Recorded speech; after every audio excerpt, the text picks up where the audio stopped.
Welcome to Forte Catholic Radio. This is your host, Taylor Schroll, recording from the Red Sea Radio Studios in College Station, Texas. It is a good day today. My Astros are playing right now as they speak. It's the top of the 8th. They're winning 4-2. It's why I was late getting to the studio, because they had the bases. I was trying to leave the house to get here to record on time. They had the bases loaded with no outs. So I looked at my wife. I said, well, I'm going to be late. And I totally was. So, but I got here. We are on the air. But if you listened to the show before, there's an obvious change. You are not hearing this currently, as it is 7:01 on Tuesday evening, because the show has moved to a new time on Red Sea Radio. The show, we've tried to announce this on our big one-year anniversary show, but there was still some moving parts and it hadn't happened yet. But very good news. There's this thing about radio that if you have a show in the morning, more people listen to it. And since I was a new show that didn't really know me that well, they're like, yeah, let's put him Tuesday night at 7. We'll see what happens. As long as he doesn't, speak heresy or anything, we'll keep him on the air. And then they seem to like me a little bit. So I am now moving on Red Sea Radio to Thursday mornings at 11 a.m. Yeah, thank you. I appreciate your fake applause. It's about the only applause I'm ever going to get. I really do, truly. And when I just tell people to clap for me, that's a great thing when I'm just speaking. I'm like, hey, that was a funny joke. You should clap. And then they do it just because I asked them to. It's absolutely fantastic. So now the show is on Red Sea Radios at 11 a.m. That's in Central Texas, here in Bryan College Station, in Palestine, in Waco. Also, the show, as we announced a couple weeks ago, on Thursday mornings at 10 a.m. in Tulsa, Oklahoma. And then always on the podcast, fortecatholic.com/radio. You can follow it on Instagram, SoundCloud, whatever Android people use, Google Play. There you go. I don't know. I'm all about that Apple, baby. So just like Adam and Eve. But we've got a good show here for you today. If you can't tell, maybe you can, maybe you can't. My voice is a little shot today. We had something big happen this week that I'll get to here in a little bit, but I'm a little tired. But I am really excited. I've been looking forward to this show for a long time. Great, very exciting guests. We have 2 guests on today. The first one in our second segment is Bear Woznick. Bear Woznick, sorry. He is a man's man. He's a 2-time surfing champion turned devout Catholic, and he's using his platform to share the message, to share the gospel, and truly doing evangelization. He's got a show on EWTN that aired this summer, and they're currently shooting season 2 right now as we speak. So he's going, not as we speak, like he's not in the middle of it and he's going to come on the radio, but he's going to be on in a few minutes to talk about his show and about some other things he's got going on. In the third segment, we're going to be talking to a man from Ignatius Press named Mark Brumley. He's going to be talking about a new book that they have about the Reformation. As some of you may know, this month marks the 500-year anniversary of the Protestant Reformation. And so there are I see a lot of times on my Facebook feed or my Twitter feed or whatever, a lot of my Protestant friends are celebrating the 500-year anniversary. You're like, yay, we're not Catholic anymore. I'm like, well, that's stinks. So he's going to come on, talk about what, and it's not like, what I like about what this interview is going to be is, and what this book is about, is it's the historical situation, like what was going on when the Reformation happened. Who were some of the key characters? What was going on back then? It's not like this 500-year-old fight that we've had for forever, where it's, things that you've heard on other radio stations, like this is why Protestants are wrong and this is why Catholicism is the best. This is more like, okay, let's travel back 500 years and see what actually happened and what we can learn from that. So, good show for you today. This last week, a couple of things have happened. As I told you, my Astros have been doing well. I'm checking my phone right now. Yep, still currently winning 4-2 in the bottom of the 8th. I will be consistently doing that throughout this first segment and during the breaks. I'll pay attention when Bear or Mark are talking, but I'm talking right now, and I don't need to pay attention to me. So, second cool thing that happened this week, I beat a very difficult video game. It's called Cuphead. Published by Microsoft. It came out. I looked at how long it should take you to beat it, and people are beating it the pros are beating it in 8 hours. A lot of people are finished it between 12 and 14. Took me 19, but I finally beat it. It was fun. And what's crazy is I think that number's a little skewed because I'm one of the first people to beat it. Only 3% of people that have played that game have beaten that game. So I think the only people that have beat it are the people who are extremely good. So I think in a few months, the average will probably skew a little bit more towards my way. So that made me feel a little bit better when it said, you beat the game, like 3.23% of everyone else that has played it. I was like, oh, good. That's fantastic. Then I beat another video game. Other big news. A lot easier game. Destiny 2 is a lot of fun. I beat it this morning, actually. The reason that I've had some time at home in the last few days or so is the real big news. My wife had a baby. Yes. Yeah. And her name is Felicity Grace, not my wife, the baby. The baby's name is Felicity Grace Schroll. So I'm going to tell a little bit of the story. Last Wednesday, I went to work like a normal day, and then my wife was going to an EIM class. For those of you who aren't in the Diocese of Austin, what EIM stands for is worst class you've ever been to. That's what the acronym stands for. Worst class ever been to. That's the acronym EIM. It's like the safe environment class where, I don't know. Can I say how I really feel about it on air? Everyone's telling me no. Okay, so she went to this EIM class. Thank you, everybody. She went to this EIM class, and one of our friends, Jennifer Stavanoa, who was actually on the show, I was looking through old shows. She was the first episode. She was a guest on the first episode. As I was looking back at like best episodes we've had over the first year, she didn't quite make it, but actually she did. Like that episode, I said was my favorite episode we did because it was the first episode. So good job, Jennifer. I tried to make fun of you and it backfired. You win. She was actually number one if I think about it. That was my favorite moment. But she went to that EIM class that Jennifer was teaching, and then Jennifer tried to find her after, and she's like, "Oh, Sam left." Like Jennifer texted me, she's like, "Oh, I didn't get to see Sam after. She must have been rushing out to get somewhere." And my wife had this antsy feeling for a few days that she was going to have the baby, and I was like, "Honey, like your due date's on the 21st. That's like still it was almost the baby was almost a whole full 2 weeks early." And so I'm like, "Not like it's fine. It's that Braxton Hicks stuff that they tell you about. So you're fine." And then like my wife and I take turns putting the babies to sleep. Like whenever I'm there, we kind of, me one night, her one night, and me one night, her 6 nights, or whatever it ends up being, something like that. Well, this evening, she wanted to put the kids to sleep because she had been gone the whole evening. I'd spent the whole night with her. She's like, "Oh, I want to actually spend some time with them." So it's like, okay. And so I go into the living room and I start playing Cuphead, the game that I was just talking about. And then my wife comes in and rudely interrupts me, saying that her water had broke. So she's over there putting the kids to sleep, and her water breaks. And so, of course, like, we gather her stuff. She had her go bag ready, which I think is funny. The only 2 people in the world that have go bags are pregnant mothers and like murderers. It's like, "Oh, I gotta go. The cops are coming. I gotta get my go bag, my secret stash."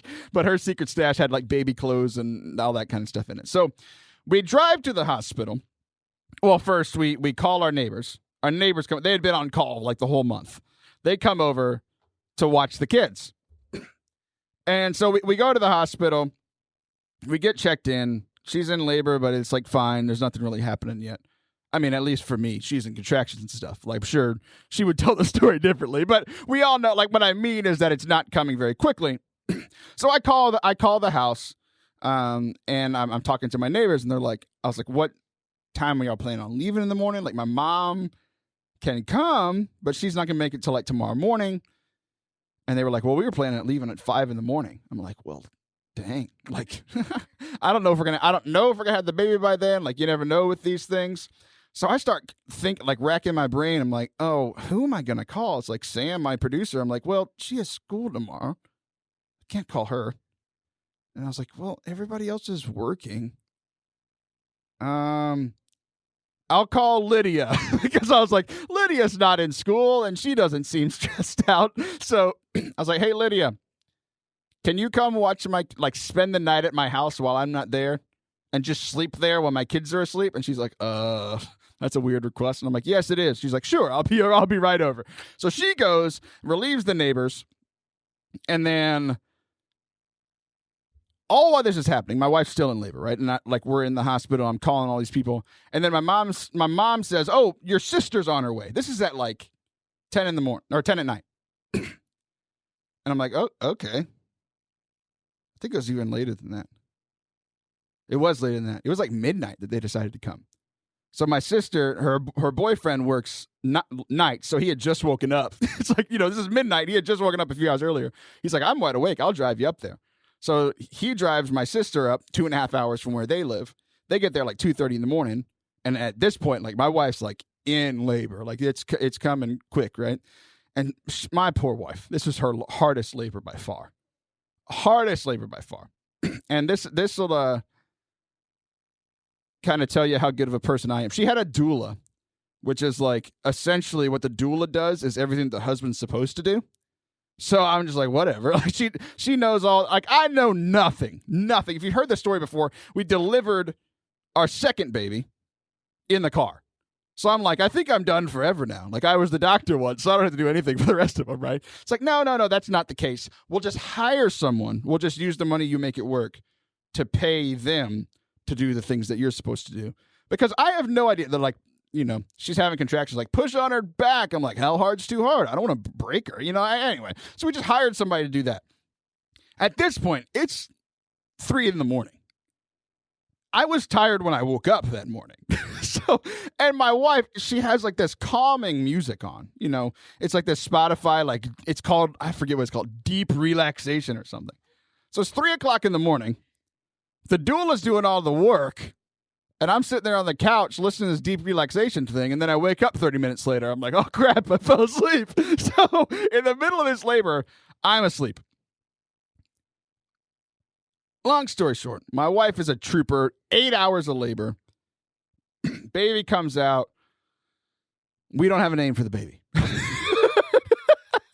Everybody's like, I've lied to people before to keep a secret or whatever. Like my wife and I said, oh, we're not going to tell people we're pregnant until this date. And people are like, oh, is your wife pregnant? I'm like, no. Like I do that to protect the bond between my wife and I, right?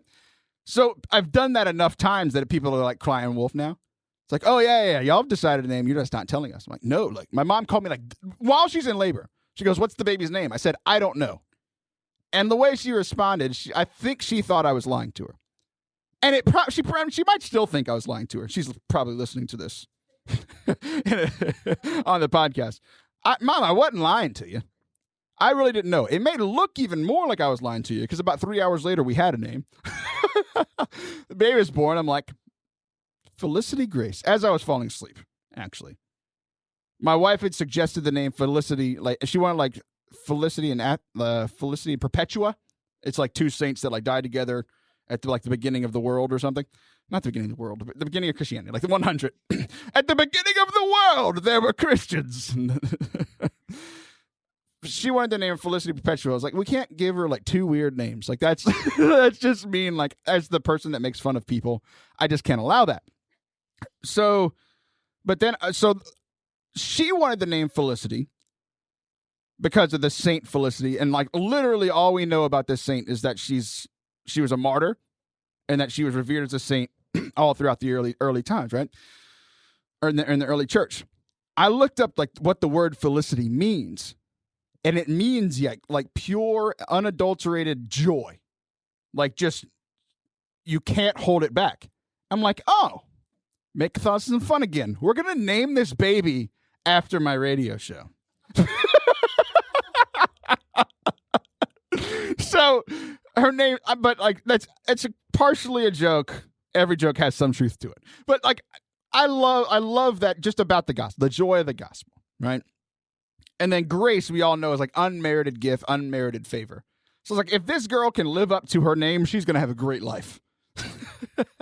Always joyful and unmerited favor, walking with her everywhere she goes. So Felicity Grace, welcome to the world. When you're listening to this on some device we don't know exists yet 25 years from now, welcome to the world, baby. I appreciate it. I'm glad you're here.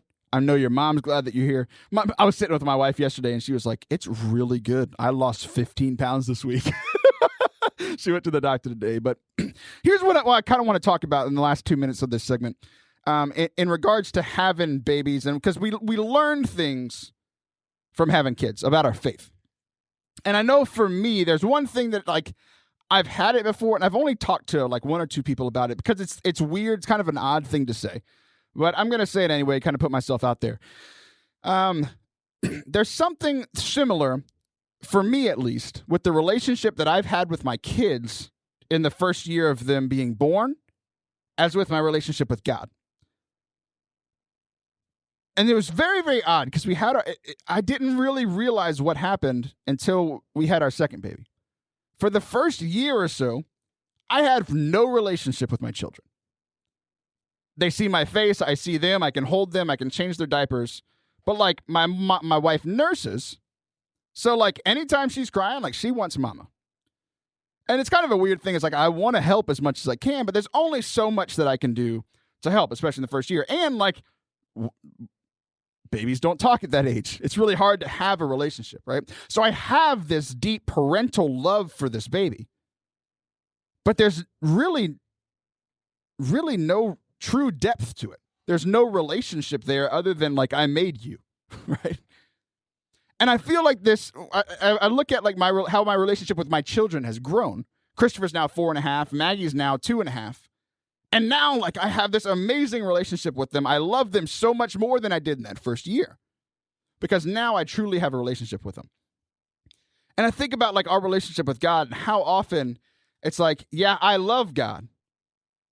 And this correlation of like, I'd give my life for my kids, even though like with Felicity right now, I don't have a relationship with her. I love her to death. I would die for her, but I don't have this deep connection with her. Same thing with like people who are new in their faith or kind of young in their faith. Even when I was young in my faith, I would die for God, but I didn't have a deep like personal connection with him, right? So that's one thing that I'm learning through parenthood, one thing that I've noticed about myself, one thing I've noticed about my relationship with God. And just in the same way that I need to spend time with my kids and to get to know them and to grow with them and our relationship will grow, it'll be the same with our relationship with God. So here in just after a couple minutes of break, we're going to come back and be with the man, Bear Woznick. This is Taylor Schroll on Forte Catholic on Red Sea Radio, St. Michael Radio, and the podcast. We'll be right back.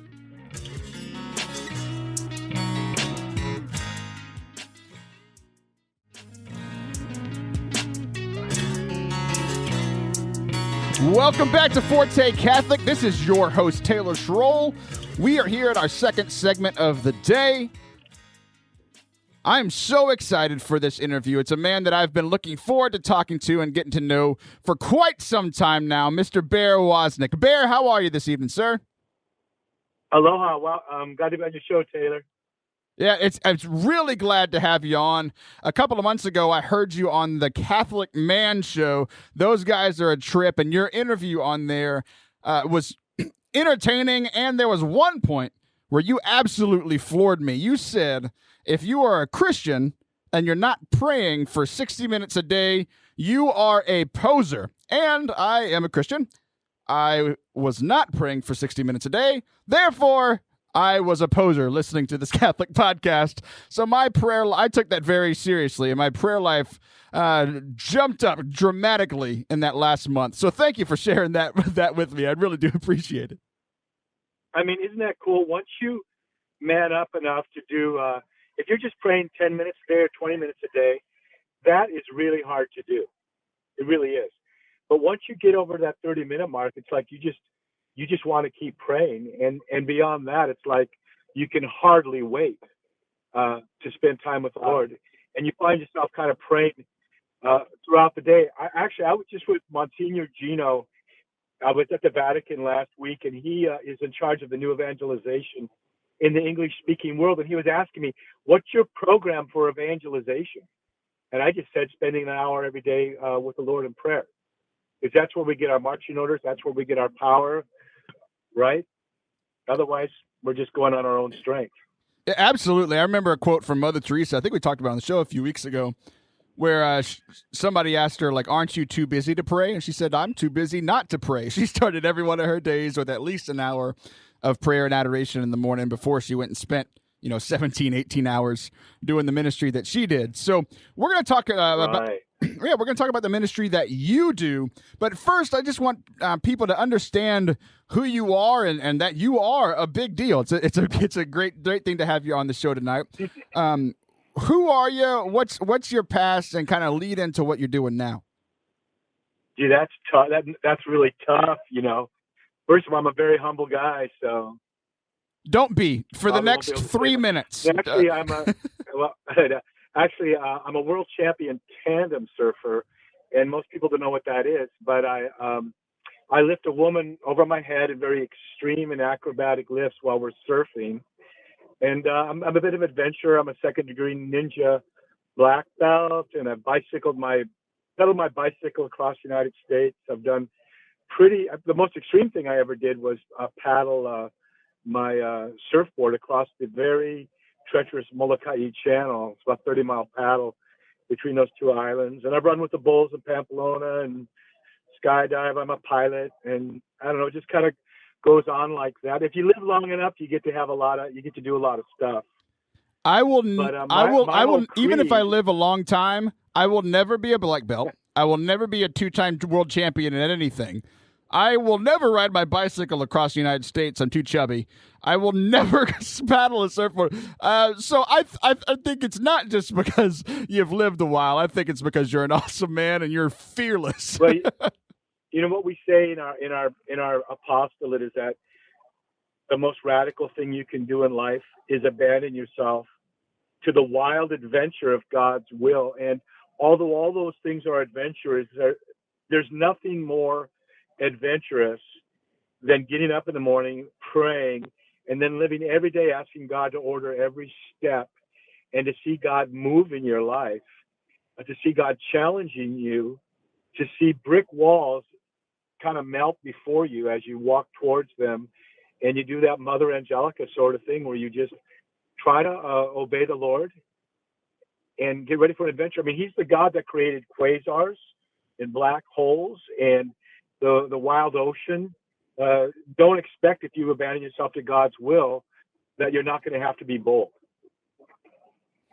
It's you have such a way with words, and it's connecting with me, and I'm hoping it's connecting with our listeners, because you're comparing, like, I've never heard somebody call prayer an adventure before. I've heard prayer called many, many things and compared to many things, but even on the list of the adventures that you just listed off, talking about prayer as an adventure, if I offered somebody, I said, you can run with the bulls or you can talk to a God, I think most people would say they talk to God, and like that's just I mean, that's the most radical.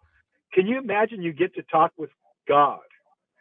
And the other thing about this, I was just thinking, is I was just in Rome, and those statues of the saints in Peter Square, and the apostles in the facade in front of St. Peter's Basilica. If you look at those statues, those are real masculine-looking dudes. I mean, there's women there too, but the men look determined as they look down at us, and they're masculine. And I don't mean they're masculine. They build their torsos, their arms are very powerful. And I'm not saying that's what I'm focusing on, but in that physicality that sculptor did, you're seeing a visceral masculine spirituality. Being a man and being a Christian is different than being a woman. And being a Christian, there's a different expression. There's a masculine sort of spirituality, and men have kind of lost our way. We've almost feel genderless in some ways when we go to church. Yeah, and I think your apostolate is responding to that very issue. So why don't you tell us a little bit about the ministry that you do as a whole, then we'll get into some of the specifics. Well, we basically challenge men to go deeper with God, but our focus isn't just to speak to men. That's our target. It's like when we throw that javelin or we pull that arrow out of the quiver, we're aiming there at the heart of men. But we know if we aim there, we're going to be getting all kinds of impact with women too. There's so many women. When I was at the Napa Institute in California, the men came up and said, "We love your new TV series," but the women responded even more powerfully. Like, we need this. We need our men to see that it's okay to be men again, and we need our young women to see what a true man is. You know, a man abandoned to God's will. Yeah, I totally get that because we've already established that you're much manlier than I am. But so I'll go ahead and say this. I listen to a podcast called Sinner, Saint, Sister, and its target audience is definitely women. But I absolutely love the show. It's by my friend Allison Sullivan, and I know the Catholic guys at the Catholic Man Show. They have said that they've had women listen to the show as well. So yeah, you're definitely targeting men. You're trying to have men rise up to the call from God that is upon them to be leaders in the church, to be holy, and to be servants. And I think you're doing that in some great ways. And I know that one of the biggest ways and most exciting ways that you've been doing this recently is through your TV show on EWTN called The Long Ride Home. Why don't you tell us a little bit about this? I'm sure it's a dream come true for you. Tell us a little bit about that show. Yeah, it is one of those things that happens when you pray, you know, and just the inspiration for the show. And then the actual ride, we rode our motorcycles from Cocoa Beach, Florida to San Diego and then up to Monterey. And we've already shot season 2, by the way, from a whole nother thing. But when we were doing that ride, there was 2 of us, Tony Orband and I, rode up to Louisiana. And then we met up with Grady Dyke. And then we got to this place called Texas.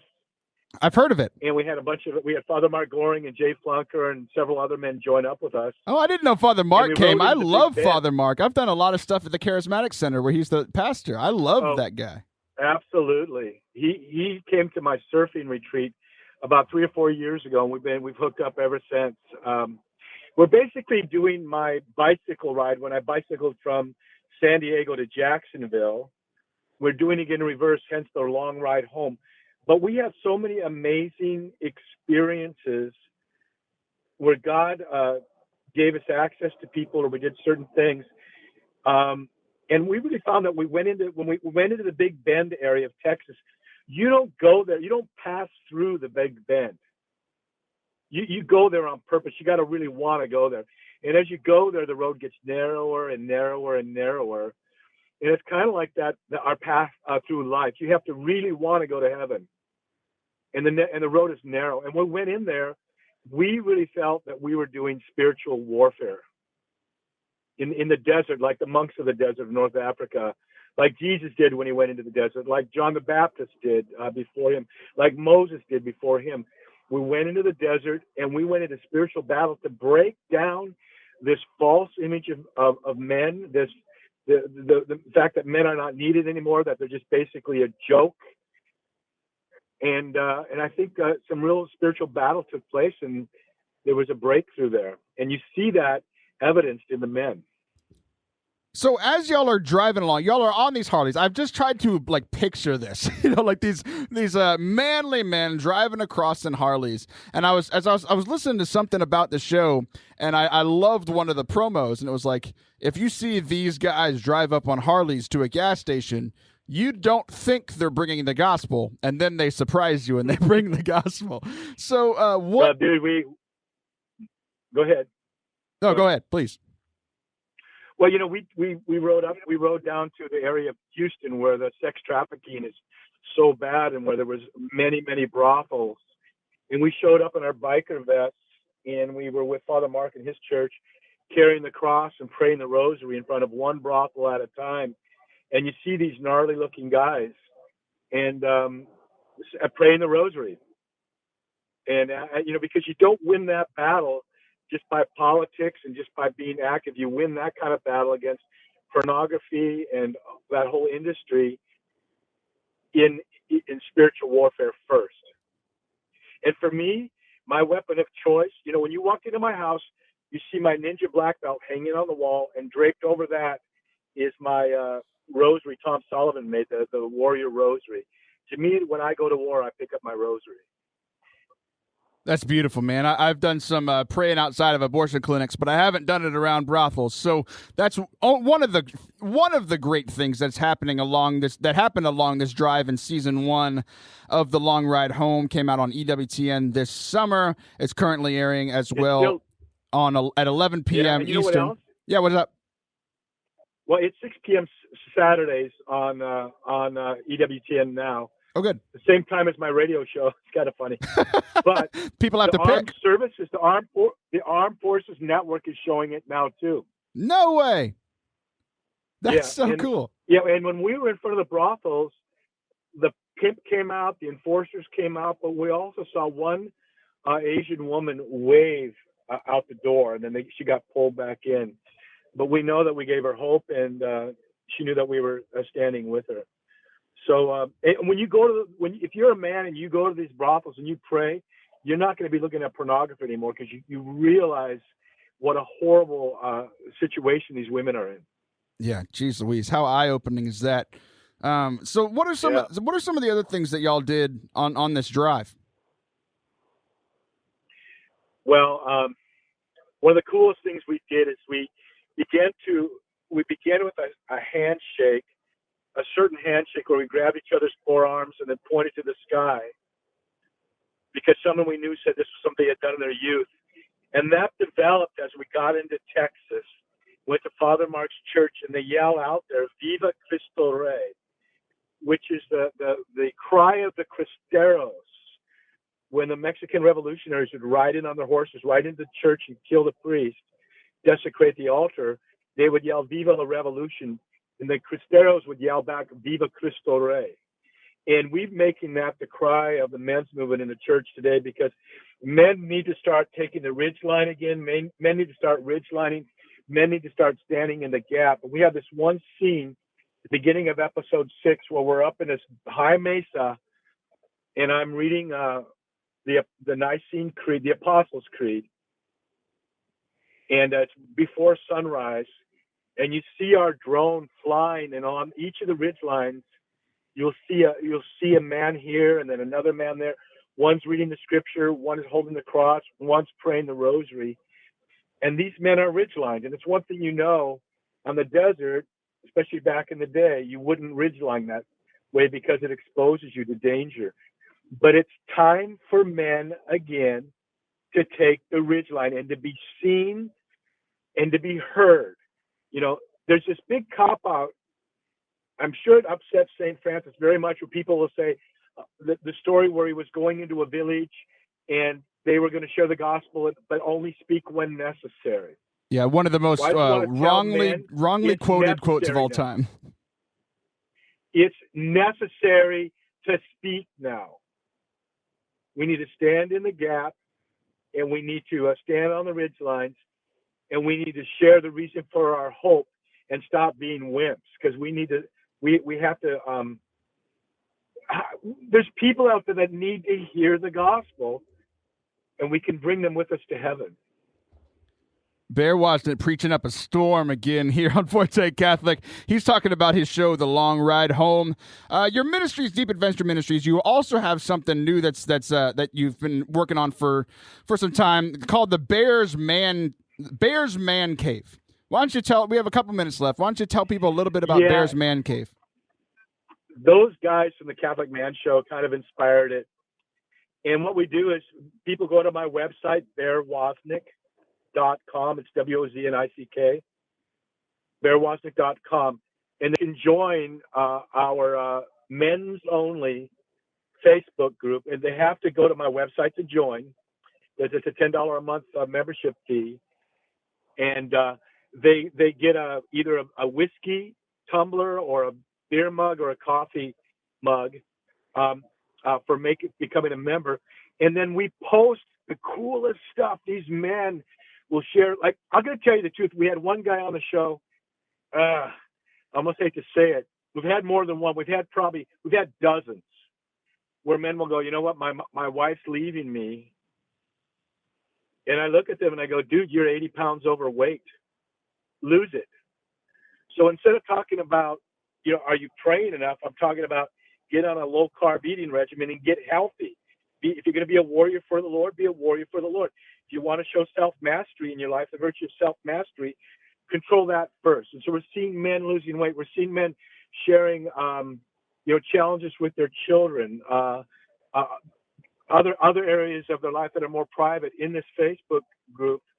And the men encouraging each other. And we'll quote John Wayne, we'll quote John Paul too. And then every few weeks we get together on a video chat, and you get to see each other's ugly faces, and we challenge and pray for each other. Well, if it's Catholic men with ugly faces, I'm going to fit in perfectly. Some of them are really ugly. I'm not kidding you. Especially the knights on bikes.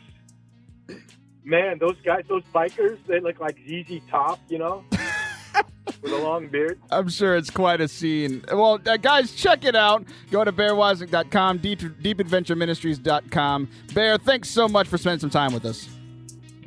Taylor, you're not a poser, man. You're my kind of man. God bless you. I appreciate it. Well, guys, we'll be right back for our final segment of Forte Catholic for the evening. Viva Cristo Rey.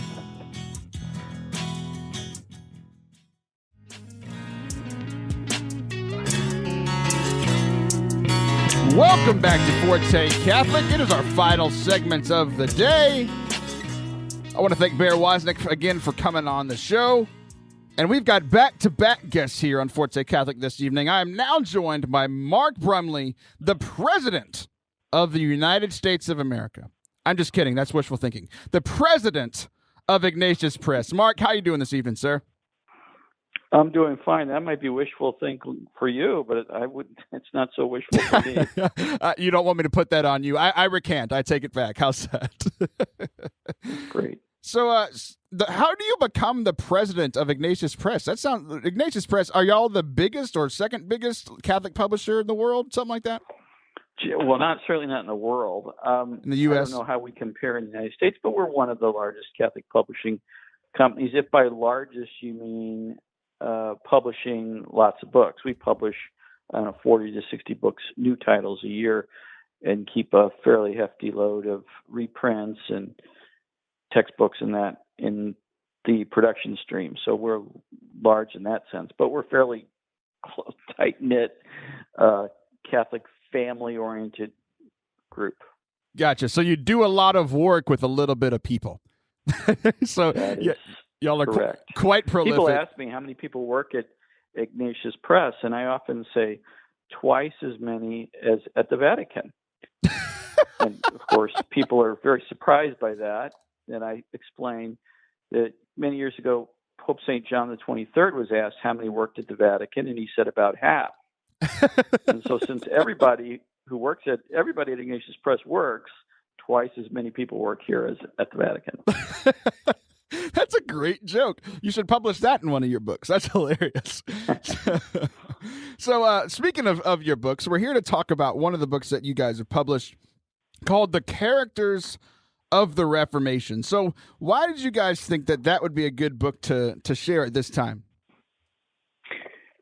Well, this is the 500th anniversary of the beginning of the Protestant Reformation, which is usually marked from Martin Luther's protest against the sale of indulgences in Germany in 1517, October 31st, on the eve of All Saints' Day, 1517.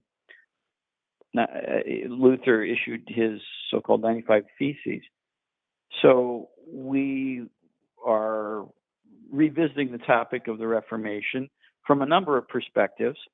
One is the perspective that Hilaire Belloc gives in this book, Characters of the Reformation, which is a classic work from the perspective of a Catholic writer in England in the early 20th century on the Reformation, especially the English Reformation.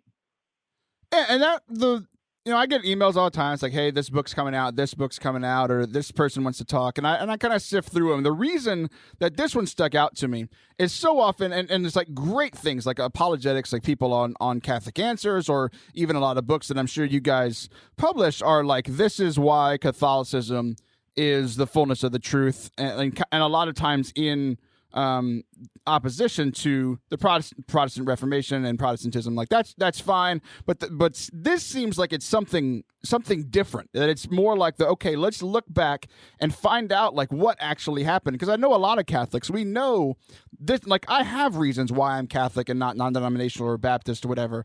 But I've been around the church for many years, and I know that Luther posted his theses, and then I know that there was a Reformation. Like I don't really know the whole story, and that's why I wanted to get you on to talk about this book, because that's what this does. Right. It talks about the key and influential players in the Reformation, and as you said, especially the English Reformation. Why do you think he focuses there? Belloc believes that England's going Protestant, essentially, contributed significantly to a stalemate in Europe. Europe was divided in the 16th century. We had in the 16th century and on into the early 17th century what are sometimes called the Wars of Religion. Many modern scholars now refer to them to the wars of more than religion, because religion was, of course, important, but they were also about political power, territory, and all kinds of other things that were bound up with disputes about religion.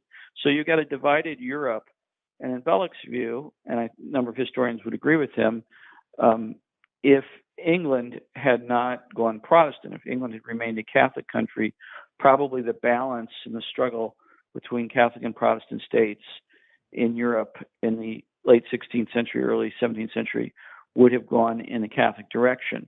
So because of England's central role, Belloc focuses on it. Not that there aren't other characters of the Reformation in other nations that are important.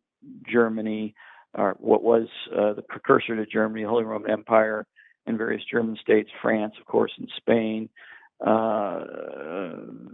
Later, what became the Dutch Republic. All these places were important political communities where there were all kinds of struggles about religion. But for Belloc, England plays a central role.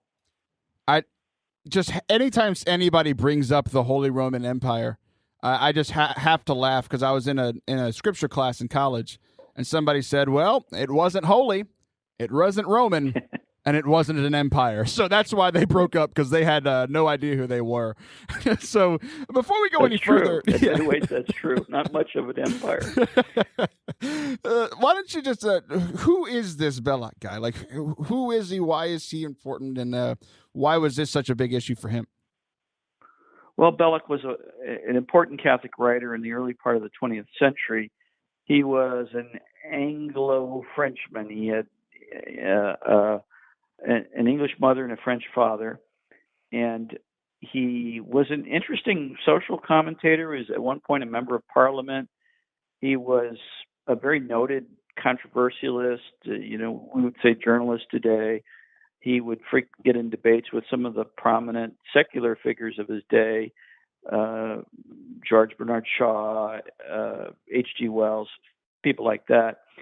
He is perhaps best known for his religious, political, social, economic alliance, as it were, in terms of a philosophy with another famous English writer, G.K. Chesterton. Chesterton was a convert to Catholicism from Anglicanism. Belloc was a cradle Catholic, but they had similar ideas about religion, and of course, eventually Chesterton becomes a Catholic, and they share the Catholic faith. In fact, their perspective was so closely united that people sometimes will refer to the Chester Belloc, the common religious, social, political philosophy of Chesterton and Hilaire Belloc. That's so interesting to me, because I've heard of Chesterton so often. He's so popular, especially among like Catholic men's groups and these types of things. And until I got this email about this book, I had never heard of Belloc. So I'm glad that I'm getting the chance to learn more about him, and my listeners as well. So in this book, in the characters of the Reformation, how many characters does he cover? And what are some of the most like interesting things? Who are some of your favorite characters as you read this book that you think people might be intrigued by? Well, on the question of how many characters, if I just skim the page here, it looks like some 15 characters or so, maybe slightly more than that. And probably, as I'm looking over this list of figures, the people that stand out to me as most interesting are Henry VIII, of course, is notable, not just in terms of the English Reformation, but he's just a fascinating character from the perspective of political history. St. Thomas More, the great, English saint, political figure, Lord Chancellor of England, was actually a friend of Henry VIII and was executed by Henry VIII because essentially More would not acknowledge Henry's claim to be the head of the church in England. So Thomas More is a notable figure. Then, of course, Queen Elizabeth I, who was a major figure in transitioning England from what was essentially a schismatic Catholic nation. What do I mean by that? The religion of England, although Henry VIII tried to change it somewhat, most common people, were still Catholic in their hearts. And it really wasn't until Elizabeth that a decided concerted effort was made to change the religion of the common people. Now, that's a somewhat controversial assertion, but I think it's true. So those would be people that would stand out to me: Henry VIII, Thomas More, Queen Elizabeth. Also, James I. James is, of course, familiar to people. They've heard of the King James Bible. Well, James I is the King of England, Protestant king, had the Bible translated into a standard English edition that became the standard English translation of the Bible in the English-speaking world for centuries. I actually didn't know that. So how far away was he the king from when Luther posted the theses? You know? About 100 years later. Oh, wow. About 100 years after Luther. I always have there was a guy at the campus ministry where I worked at. He was a non-denominational pastor, and a lot of his non-denominational friends still use the King James Bible. And he's like, it's just ridiculous. Right. Like, nobody talks like that anymore. And he says there's one story, because he was reading a King James Bible as he was growing up, and there was the story of Peter when he's sinking in the water. And the King James Bible says, "Lord, saveth me." And he said, that's when I put the Bible down, because I'm reading that story, and Peter just would have went, help! He wouldn't have, Lord, saveth me. It wouldn't have been all proper. So, we say that, and yet the King James Bible, obviously I'm speaking as a Catholic, so I'm not trying to sell King James versions of the Bible, but the King James Bible has had a tremendous effect on the English language. Of course, there's a place for updated language, and not saying we should use 16th century English, but its impact on the English language and English literature has been tremendous. Much, by the way, like the way in which Luther's translation of the Bible into German had a tremendous effect on the German language. Yeah, this whole thing is just so fascinating to me. So what do you think as you read this book, we talked about some of the interesting characters from it. What do you think is one thing that you think a majority of people, even practicing Catholics, don't know about the Reformation? I think that they probably don't realize how Catholic, in certain respects, the earliest reformers were. I think there's a tendency to think of the earliest Protestants as being more or less like the Protestants today.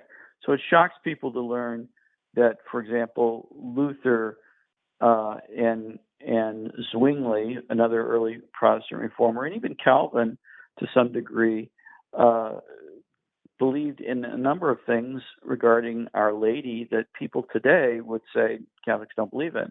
Luther believed in the perpetual virginity of Mary. Luther believed that the so-called brothers and sisters of the Lord were not Mary's biological children. He was cautious, but he believed in using the title Mother of God to refer to Mary. These are things that today we would say, well, Protestants don't do those sort of things. It's like, well, we can point him back. Well, look at your founder because he did. Right. I remember learning about. I'm sorry. I remember learning about Luther, and going in kind of like you were saying, thinking like, oh, he was this terrible guy that just wanted to bring about havoc in the church, and like he was prideful and just wanted to start his own thing. And as I was learning some of these things, I was like, a lot of the changes that he put up on his theses are changes that we made at Vatican II. There were things that like he really wanted good reform to happen. And then over the course of the next 10 years after that, he got more and more frustrated and obviously started having views that were less and less Catholic. And then it led to this great travesty of having, hundreds of thousands of churches now.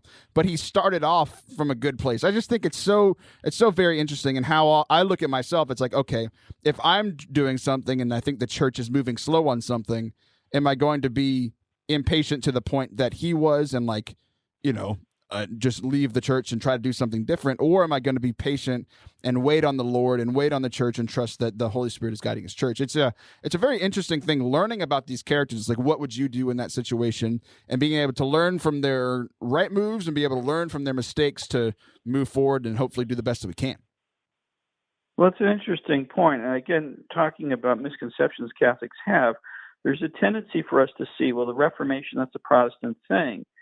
And if we're aware of that period at all, there's the extent that one thinks about the Catholic response. Sometimes people talk about the Counter-Reformation. So you get the Protestant Reformation, and then you have the Counter-Reformation where Catholics are trying to counter the Protestants. Well, that's an oversimplification. This is a period of reformations in the plural. That's how scholars today tend to talk about it, reformations. And one form change took was what became Protestantism, where there was a rejection, not just of certain abuses in the church, but some fundamental ideas that were part and parcel of Catholic Christianity that had been the case for 1600 years. Okay, so that was one response. And as you say, so Luther worked himself into that way of thinking. At the same time, there were other people who saw abuses and even people who objected to things like the so-called sales of indulgences who responded in a more Catholic way. So there was what is today called the Catholic Reformation, where Catholics were aware of problems. They were responding to them, but they didn't respond in a way that broke with full communion with the church. So we think of this period as a period of time in which there were great figures like Teresa of Avila or John of the Cross, who were reformers, St. Ignatius of Loyola, others who came on the scene. So part of the Catholic reforming activity was to counter mistakes or errors that were introduced by Protestantism. Not that Protestantism was all wrong, but part of the Catholic response was to counter. But much of the Catholic response would have been there even if there had been no Martin Luther or Protestant Reformation. This was the response of church leaders at the time to reform the church according to the spirit of Catholicism, trying to make them more Catholic, not less Catholic, and seeing things like people's inability to access Scripture or to grow in their faith, or abuses like the sale of indulgences, as being counter to the heart of Catholicism. Yeah, Mark, this is all so fascinating. Guys, go check out the book. It's called Characters of the Reformation by Hilar Belloc from Ignatius Press. Mark, thank you so much for spending some time with us. I appreciate it. Great being with you. All right, guys, this has been another episode of Forte Catholic. We'll be back next week. See ya!